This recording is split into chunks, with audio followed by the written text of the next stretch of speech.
Livro de 1 Crônicas, capítulo 16. Eu farei a leitura dos versos 23 a 25.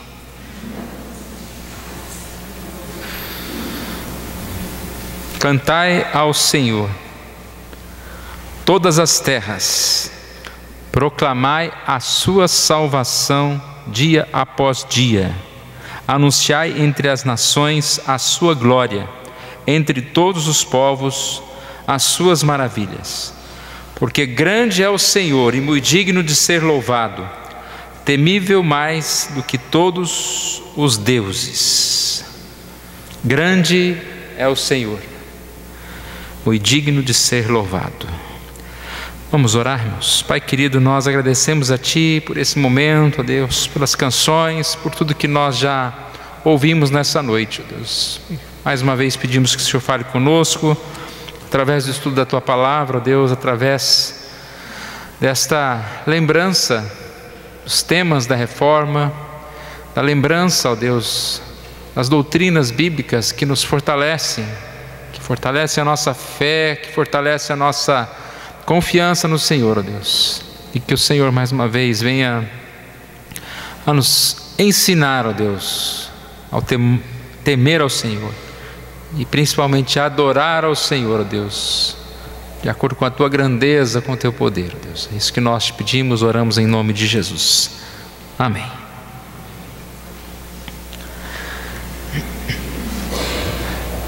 Nós estamos comemorando a reforma e nestas semanas falamos sobre os 5 solas somente.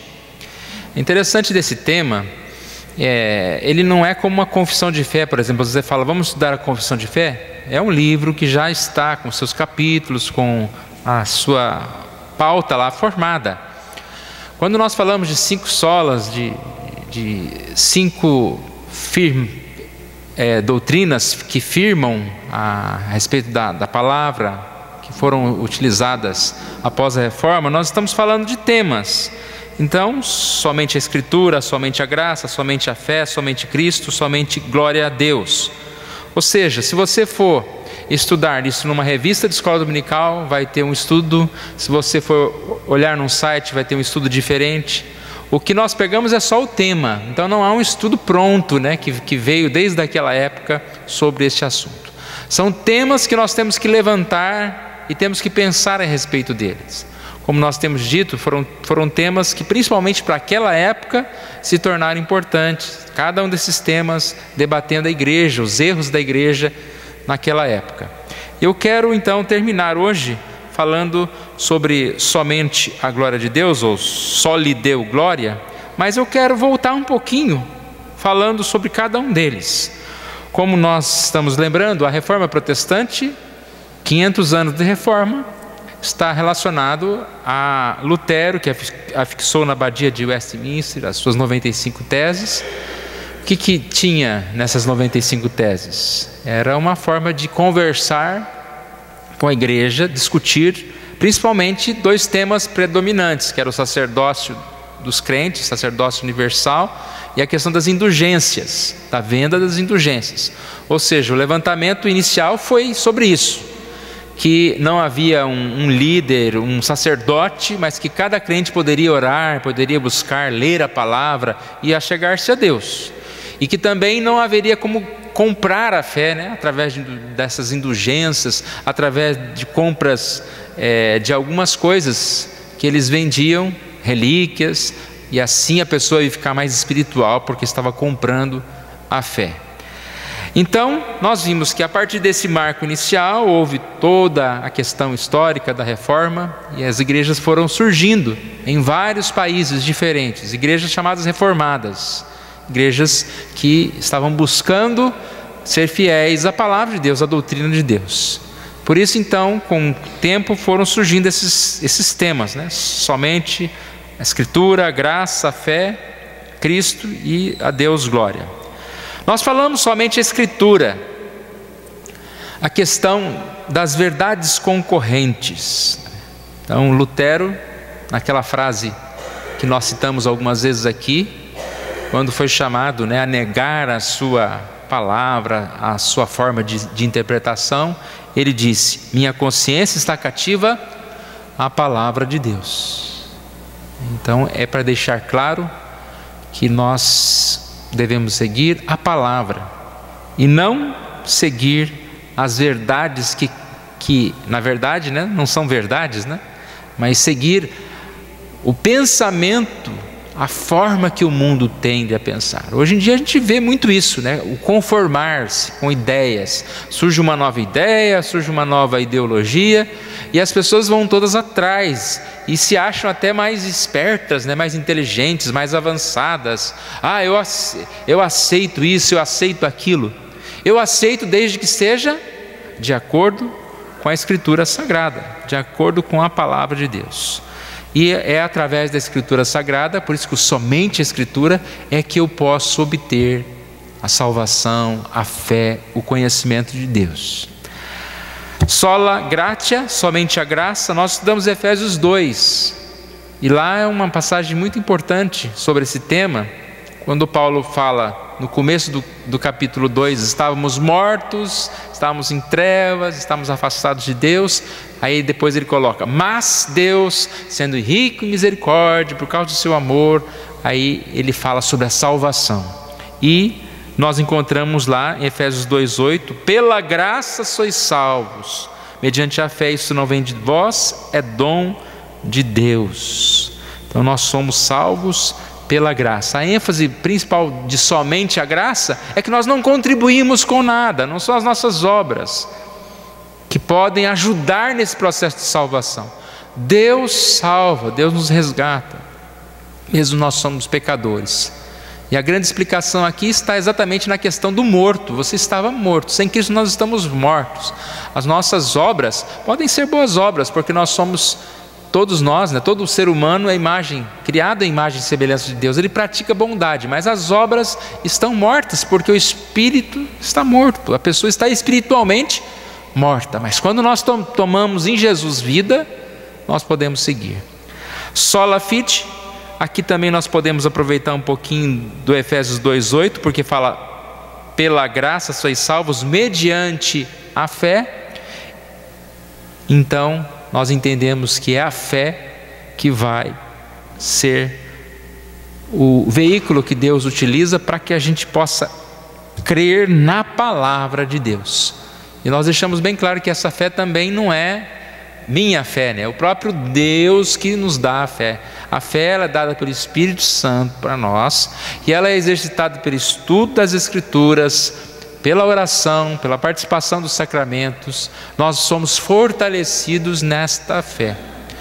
Esta fé é exatamente que nos leva à salvação, no sentido de que eu creio na palavra. Quando eu leio a palavra, essa palavra de Deus se transforma em verdade na minha vida. Sem fé nós vamos ler a palavra, vamos falar que é um monte de ideias jogadas por aí, mas pela fé nós cremos que a palavra de Deus, ela é verdadeira. Pois nós falamos na semana passada somente Cristo, solos Cristo. Lembramos o texto de Atos 4, de 11 a 13, a pedra rejeitada, né? A pregação de Pedro, essa pedra que é Jesus.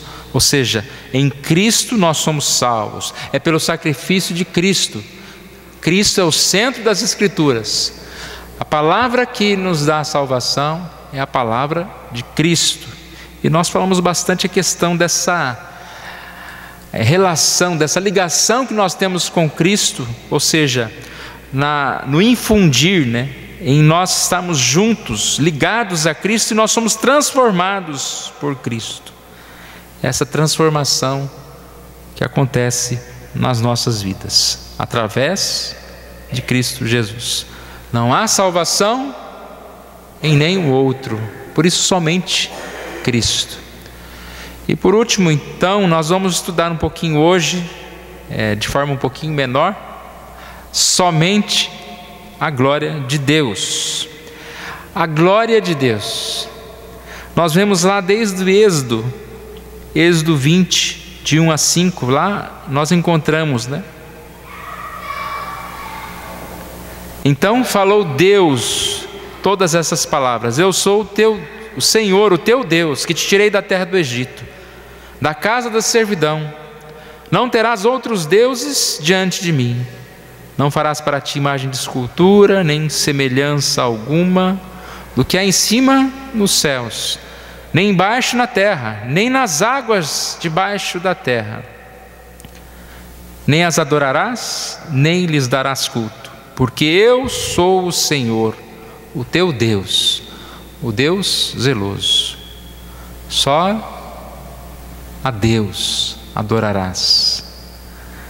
Isaías 42:8 diz: eu sou o Senhor, este é o meu nome, a minha glória, pois, não a darei a outrem, nem a minha honra às imagens de escultura.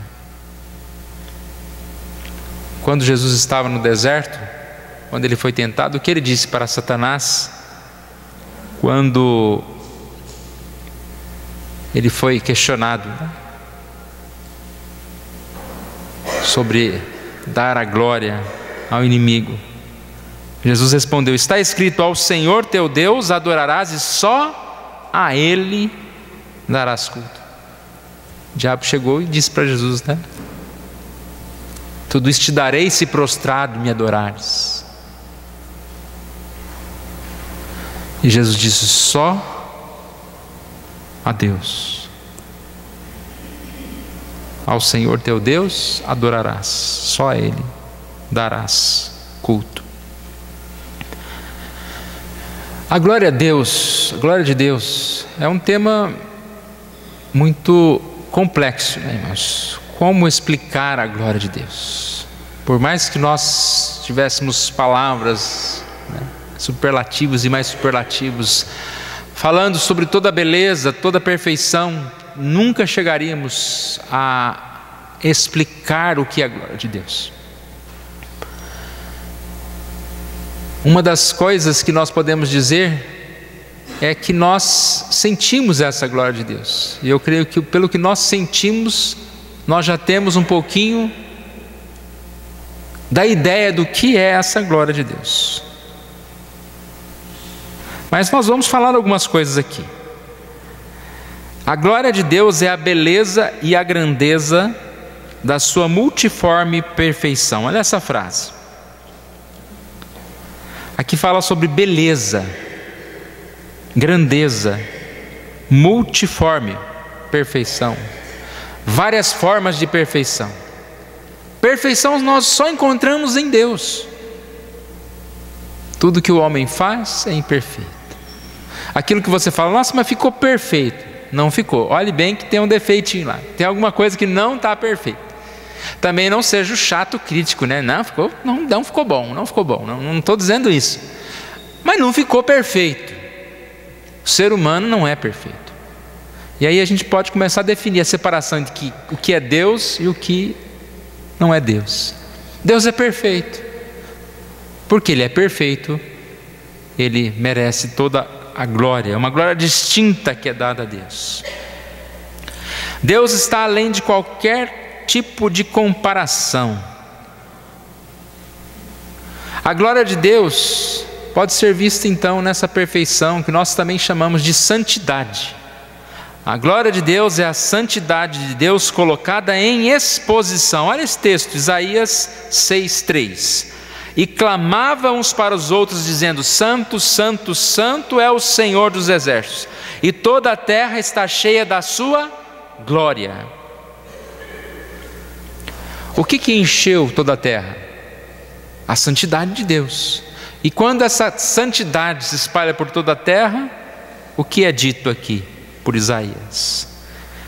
Que a glória de Deus enche a terra. Quando a santidade de Deus enche a terra, as pessoas estão enxergando a glória de Deus. Também é fácil, nós estamos acostumados a ouvir essa definição de santidade, que é separado, né? Santo é separado, é diferente. E Deus é o único santo. Ele é o separado, ele é a pessoa diferenciada de todos, de todos, de todos. Nós temos essa forma, né, de expressar. Muitas vezes quando você vê alguém diferenciado, como alguém separado, como alguém que canta melhor do que os outros, que interpreta melhor do que os outros, que dirige um carro melhor do que os outros, os nossos olhos se voltam, se enchem, né? Nós damos uma certa glória, nós admiramos aquela pessoa. Isso é dar glória, é admiração. E quando nós olhamos para Deus, santo, santo, santo, a sua glória enche toda a terra.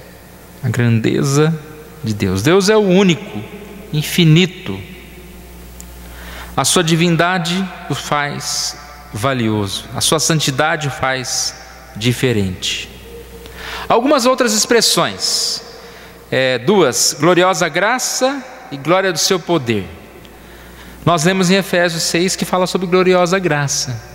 Então você vai percebendo como nós vamos conhecer sobre a glória de Deus? Pelos atributos de Deus. Há alguém mais gracioso? Há graça maior do que a graça de Jesus? Não há. Por isso nós glorificamos a Deus. A graça de Deus nos faz glorificar a Deus. Essa graça maravilhosa da salvação nos faz glorificar a Deus. O poder de Deus, que é visto em toda a terra.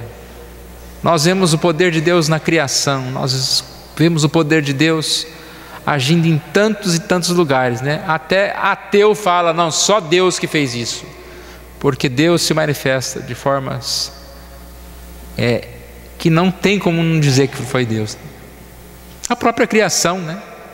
Como você vai entender, o que você vai falar a respeito da criação, se não Deus? Uma explosão deu e se juntou tudo isso e fez todo esse planeta maravilhoso, né? Como a gente vai explicar isso? Somente Deus.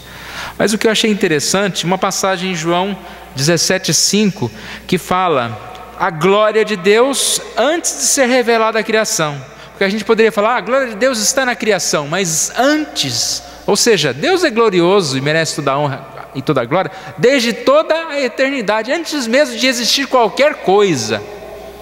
Olha o que Jesus diz aqui, Jesus orou, e agora glorifica-me, ó Pai, contigo mesmo, com a glória que eu tive junto de ti, antes que houvesse mundo. A glória que eu tive, antes que houvesse mundo. Agora nós entramos então, irmãos, no ponto de aplicação para nós. Hoje cedo nós falamos um pouquinho sobre Naum manifestando o poder e a glória de Deus, e nós falamos que quando nós encontramos e vemos na Bíblia o poder de Deus, isso deve nos dar paz, porque esse Deus todo-poderoso é quem está ao meu lado, então eu não tenho o que temer. Mas uma outra questão, quando eu enxergo um pouquinho dessa glória, que como eu disse, nós poderíamos ficar descrevendo aqui a noite inteira, né? Textos, passagens que falam sobre a glória de Deus. E hoje eu ouvi uma coisa que eu fiquei assustado. Diz que o nível de atenção das pessoas hoje está em 13 segundos. Você acredita nisso? Eu falei, nós estamos perdidos.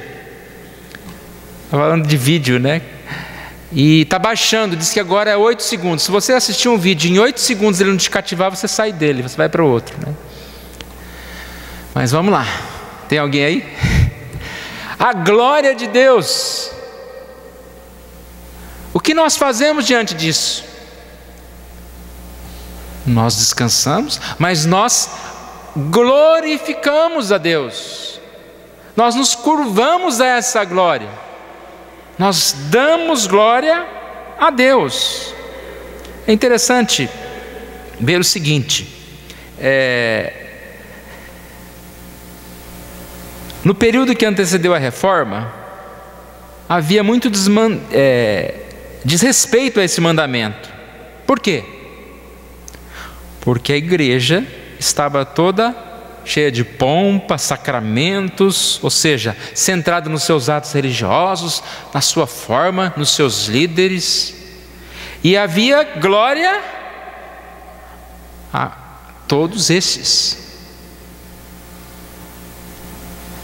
Inclusive a questão do Papa. O Papa designado como o Pontífice Maximus, ou seja, o supremo construtor de pontes.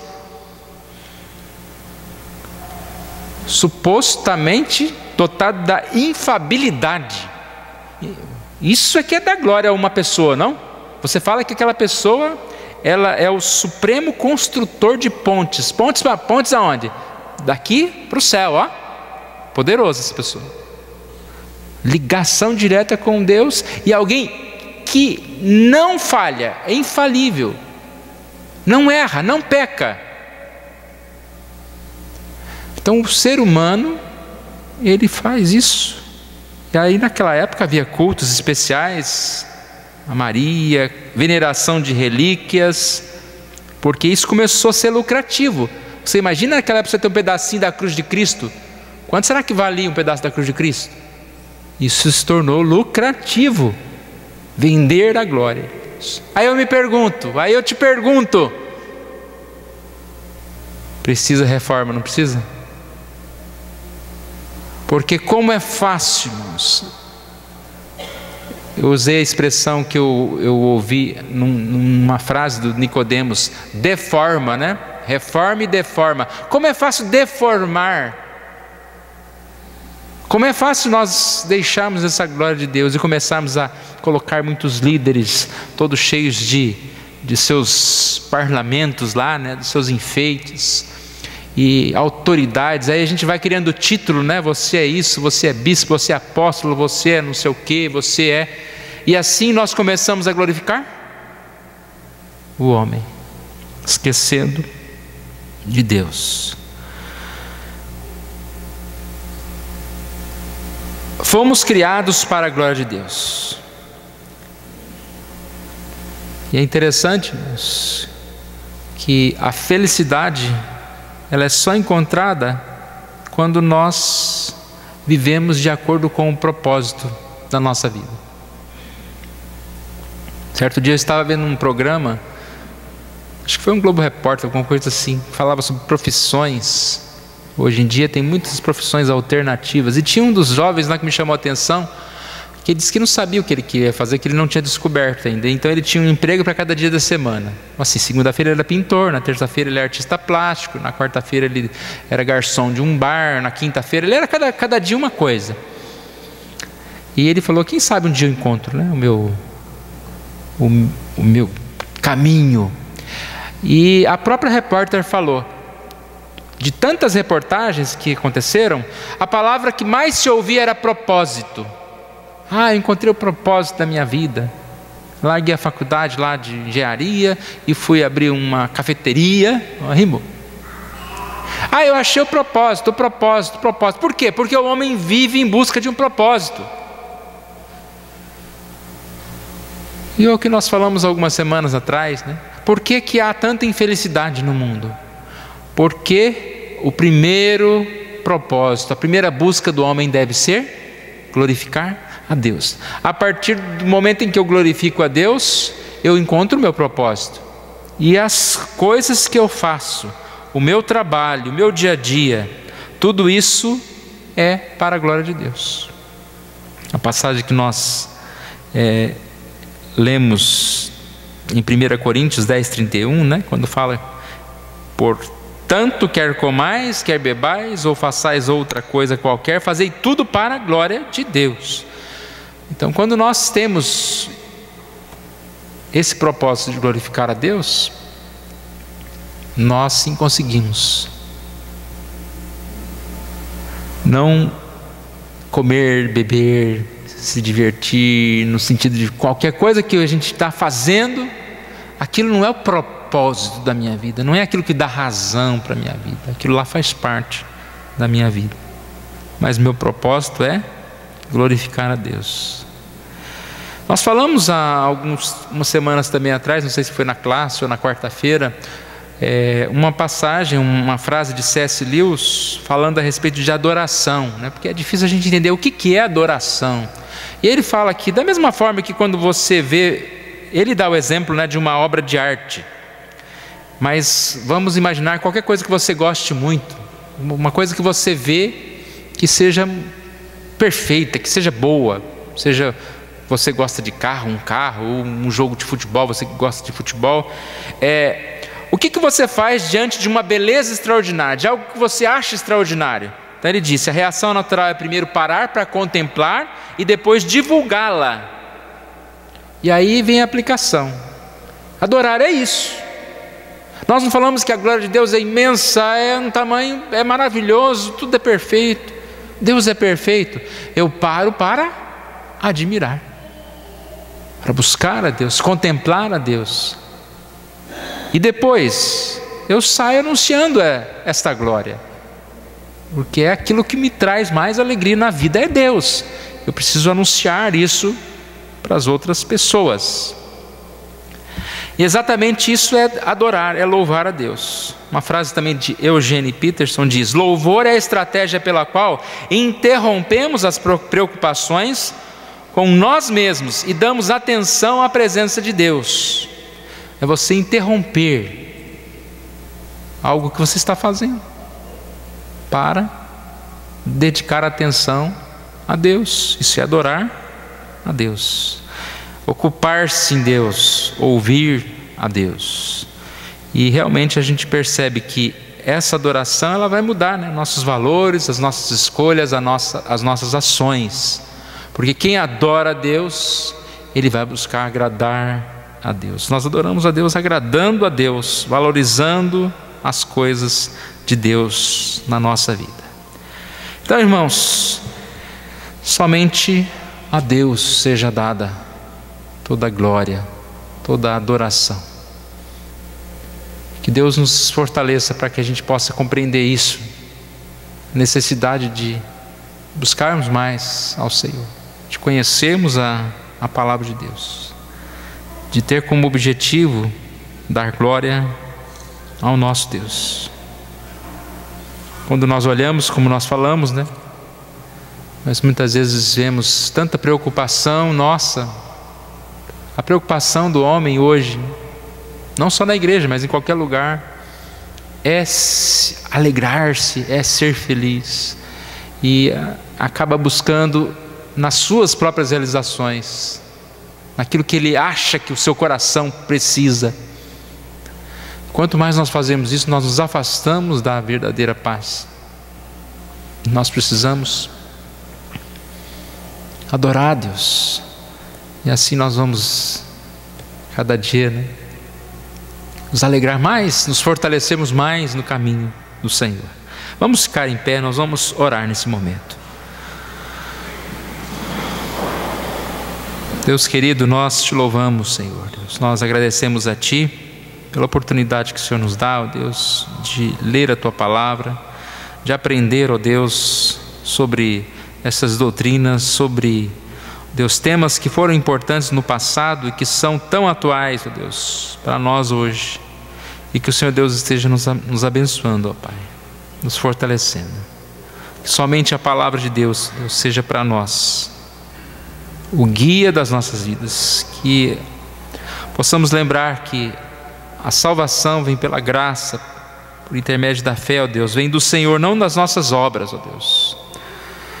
E que nós somos salvos em Cristo Jesus, e a Ele deve ser dada toda a honra, toda a glória, ó Deus. Ó Pai amado, isso que nós te pedimos, nós oramos e entregamos as nossas vidas nas Tuas mãos. Oramos em nome de Jesus.